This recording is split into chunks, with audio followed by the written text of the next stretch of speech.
কে বলবে এই ছেলে নিজেই তার মায়ের হত্যাকারী? নৃশংসভাবে নিজের গর্ভধারিণী মাকে হত্যা করে ডিপ ফ্রিজে লুকিয়ে রেখে নির্লিপ্তভাবে এভাবেই সবার সাথে কথা বলছিলেন ১৯ বছর বয়সী মাদ্রাসা পড়ুয়া ছেলে সাদ বিন আজিজার রহমান। দাবি করেছিলেন ডাকাতেরা হত্যা করেছে তার মাকে।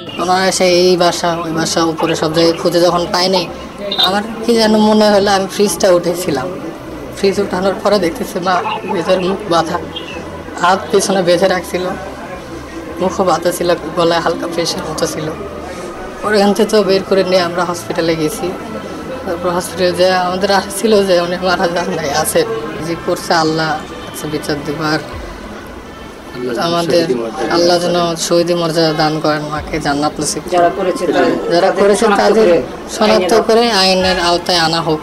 অথচ ঘটনার একদিন যেতেই র্যাবের জিজ্ঞাসাবাদে বেরিয়ে এলো লোমহর্ষক তথ্য।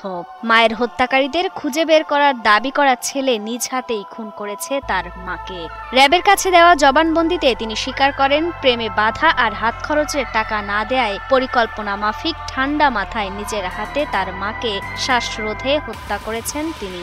এমনকি মাকে হত্যার পর বিষয়টি ধামাচাপা দিতে লাশ ফ্রিজে লুকিয়ে রেখে কুড়াল দিয়ে স্টিলের আলমারিতে কয়েকটি আঘাত এবং জিনিসপত্র ছড়িয়ে ছিটিয়ে রেখে তা প্রচার করেন ডাকাতি বলে।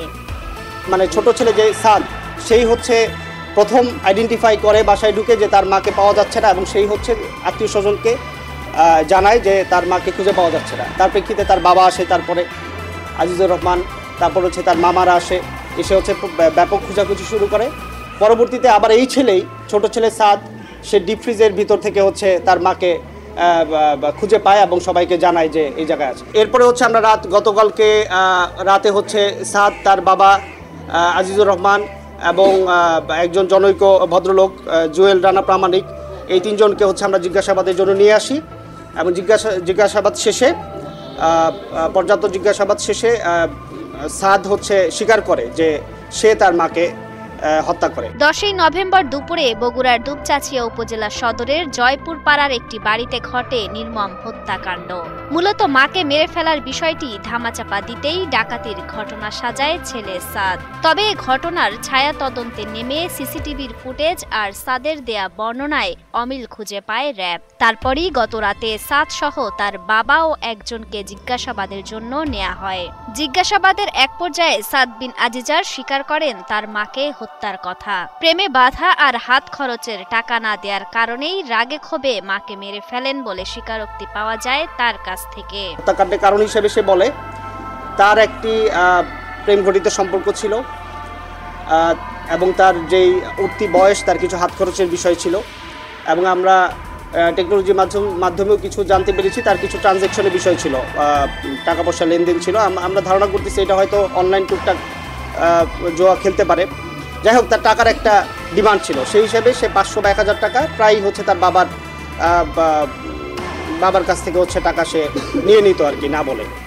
এখন এইটা তার মার কাছে বেশ কয়েকবার ধরাও খেয়েছে এবং এটা নিয়ে তাদের ভিতরে বেশ বাকবিতণ্ডা, ঝগড়া এগুলো হয়েছে। এগুলোর প্রেক্ষিতে তার মার সাথে তার একটা ক্ষোভ ছিল মার উপরে। জানা যায় ঘটনার দিন সকালে মায়ের কাছে টাকা চেয়ে না পেলে বাকবিতণ্ডা হয় আজিজারের সাথে। তখন নাস্তা না করেই মাদ্রাসার উদ্দেশ্যে বেরিয়ে পড়েন সাদ বিন আজিজার। মাদ্রাসা থেকে 11টায় বিরতি দিলে আশেপাশে কিছুক্ষণ ঘোরাফেরা করে 12টার দিকে বাড়িতে প্রবেশ করে সাদ। বাড়িতে মাকে একা পেয়ে সুযোগ বুঝে পেছন থেকে মাকে জাপটে ধরে নাক মুখ চেপে ধরে শ্বাসরোধ করে হত্যা করে সাদ বিন আজিজার। তারপর ওড়না দিয়ে তার মায়ের হাত পা বেঁধে বাসার ডিপ ফ্রিজে লুকিয়ে রাখে। আর তারপর বাসায় থাকা কুড়াল দিয়ে আলমারি ভাঙে এবং বাসার সবকিছু ছড়িয়ে ছিটিয়ে রেখে বাসা থেকে বেরিয়ে যায়। পরে হত্যাকাণ্ডের বিষয়টি ধামাচাপা দিতে কিছুক্ষণ পর সাদ বিন আজিজার আবারও বাসায় ঢুকে নাটক সাজায় মা নিখোঁজের। 11টার দিকে যখন বিরতি দেয়, মাঝখানে যে বিরতিটা, সেখানে হচ্ছে সে মাদ্রাসা থেকে চলে এসে আশেপাশে ঘোরাফেরা করে এবং 12টার দিকে হচ্ছে সে বাসায় ঢুকে নিজের যে চাবি, ওই চাবি খুলে ঢুকে হচ্ছে দেখতে পায় তার মা হচ্ছে বটি দিয়ে সবজি কাটাকুটি করতেছে, এবং আমরাও ঘটনাস্থল পরিদর্শন করে দেখেছি যে উনি দুপুরে রান্নার প্রস্তুতি নিচ্ছিলেন।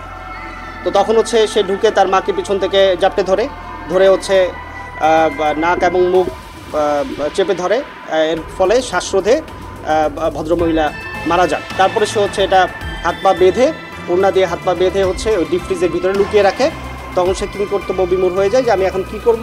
তখন হচ্ছে সে আবার বাসা থেকে বেরিয়ে যায়। বেরিয়ে যাওয়ার পরে হচ্ছে সে আবার বাসায় ঢুকে হচ্ছে তার মাকে খুঁজে পাওয়া যাচ্ছে না। এবং তারপরের হচ্ছে সেই যে নাটকটা আর কি, যে আত্মীয় স্বজনকে কল দিয়ে যে আমার মাকে খুঁজে পাওয়া যাচ্ছে না, বাসায় এরকম ভাঙচুর হয়েছে, এখানে ডাকাতি হয়েছে বা ডাকাতি প্রচেষ্টা হয়েছে, এই পুরো নাটকটা হচ্ছে সে সাজায়। নিহত উম্মে সালমা ও মাওলানা আজিজার রহমান দম্পতির 2 ছেলে ও 1 মেয়ে। তাদের মধ্যে বড় ছেলে ও মেয়ে থাকেন ঢাকায়, আর ছোট ছেলে সাদ বিন আজিজারকে নিয়ে বগুড়ায় বসবাস করতেন এই দম্পতি।